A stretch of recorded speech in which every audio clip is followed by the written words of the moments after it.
ធ្វើខ្លាំងមែនទេនេះអាស្រូវយើងធ្វើ5ពងមាន់ណាប្រឡាក់ពងមាន់នេះស្រូវនេះហើយនៅដីបាទហើយខាងនេះផ្កាស្មៅហើយនឹងទឹកបាទធំព្រិចជាប់សូមក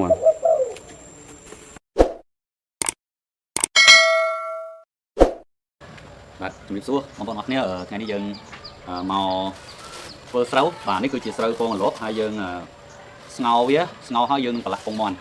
តែពិតយើងអានេះខ្ញុំស្ងោរមួយទឹកតែបើមិនជាយើងស្ងោរមួយស្រារឹតតែល្អបងប្អូនហ្នឹងហើយអញ្ចឹងធ្វើតាមការសន្យាឥឡូវនេះខ្ញុំមកធ្វើស្រូវឲ្យមុំធំស៊ីហើយយើងនឹងស្ងោរឲ្យប្រឡាក់ពងមាន់ហាលអញ្ចឹងយើងធ្វើពីរបៀបលាយស្រូវរបស់គ្នាយើងស្ងោរឥឡូវយើងជាដំបូងយើងលាងទឹកបងប្អូនហ្នឹងហើយអធិស្ឋានដល់គ្រូបងប្អូនដែរដែលគាត់មានជំនាញយូរហើយខ្ញុំទើបតែរៀនធ្វើទេអញ្ចឹងអធិស្ឋានផងបានចូលមើលហ្នឹងហើយបងប្អូនអញ្ចឹងយើងលាងស្រូវយើងអស់សម្ពាធបងប្អូនអស់សម្ពាធយើងចាក់អស់បាទបងប្អូនឥឡូវយើងចាក់ហើយយើងលាងវាយើងលាងបដោះវាឲ្យអស់សម្ពាធហើយមួយទៀតយើងស្រង់អាណាសំដីបងប្អូនដែលជាស្រូវអត់មានក្របយើងស្រង់វាចេញអស់អញ្ចឹងយើងលាងពី3ទឹកបងប្អូនមុននឹងយើងដាក់ស្ងោរយើងលាងវាអស់សម្ពាធទៅដើម្បីឲ្យវាស្អាតឲ្យបញ្ហាដល់លោកយើងអញ្ចឹងបើសិនជាបងប្អូនចង់ធ្វើបងប្អូនថ្មីដែលចង់ធ្វើអាចស្ងោរជាមួយស្រាសយើងហ្នឹងក៏បានដែរតែខ្ញុំអត់មានស្រាដោយសារពិបាករកទិញស្រានៅតំបន់នេះអញ្ចឹងហើយខ្ញុំស្ងោរជាមួយទឹកហើយយើងប្រឡាក់ជាមួយពងមាន់ទៅគឺបានហើយអញ្ចឹងនេះលើនេះសិតតែនេះគេហៅថាកាមហ្នឹងឯងកាមយើងដួសចឹងបងប្អូនអាចថាវាដោយមានក្របខ្លះតែអីដោយទៅដួសទៅឲ្យមាន់យើងស៊ីចំណេញអញ្ចឹងយើងដួសចេញបងប្អូនបាទដួសចេញចឹងមកដួសអស់កុំឲ្យវាសល់ហើយយើងយកតែក្របបានហើយនេះសិតតែកាមមាន់នេះអត់មានក្របទេមានក្របទេអញ្ចឹងយើងចាក់ទៅឲ្យមាន់យើងស៊ីយើងស្រង់វាដាក់ក្នុងនេះមកនេះសិនអូនៅសល់តែក្របស្អាតបងប្អូនដាក់នេះសិនណាខ្សែមកស្រង់ឲ្យមាន់ស៊ីណាបងអើយអ្នកឆ្លាញ់សត្វគួរដឹងមើលថែខ្លាំងជាងអីទៀតហើយនេះត្រូវការតើយើងអ្នកឆ្លាញ់បានធ្វើបាន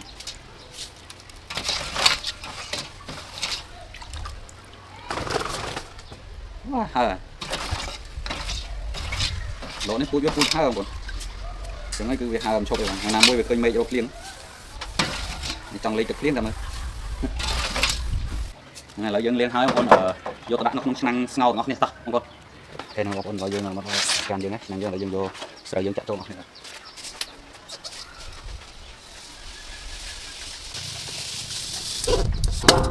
អងបងឥឡូវទីទៀតមិនពុះបងប្អូនឥឡូវយើងដាក់ហើយយើងរងចាំដល់វាបែកមាត់ចាប់បានយើងស្រង់ហើយយើងប្រឡាក់ពងហ្មងបាទ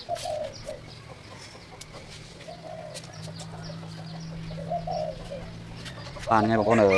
យើងស្ងោរយកមកបែកមាត់ចាប់បងប្អូនយើងស្ងោរវាប្រេះធំពេកក៏អត់កើតដែរហ្នឹងហើយអញ្ចឹងអានេះនៅខ្វះបន្តិចទៀតបងប្អូនឲ្យវាប្រេះទៀតចាំយើងស្រង់យកប្រេះមកចាប់ហ្មងអញ្ចឹងយើងអូខេបាទនេះភាគច្រើនគឺវាប្រេះហើយបាទហ្នឹងស្រង់វាដែរមកចឹងមូលហេតុដែលទុកឲ្យប្រេះមាត់ចាប់ដោយថាយើងស្រួលប្រឡាក់ពងមាន់nóចូលបងប្អូនហើយយើងដាក់នេះសិនឲ្យស្រក់ទឹកប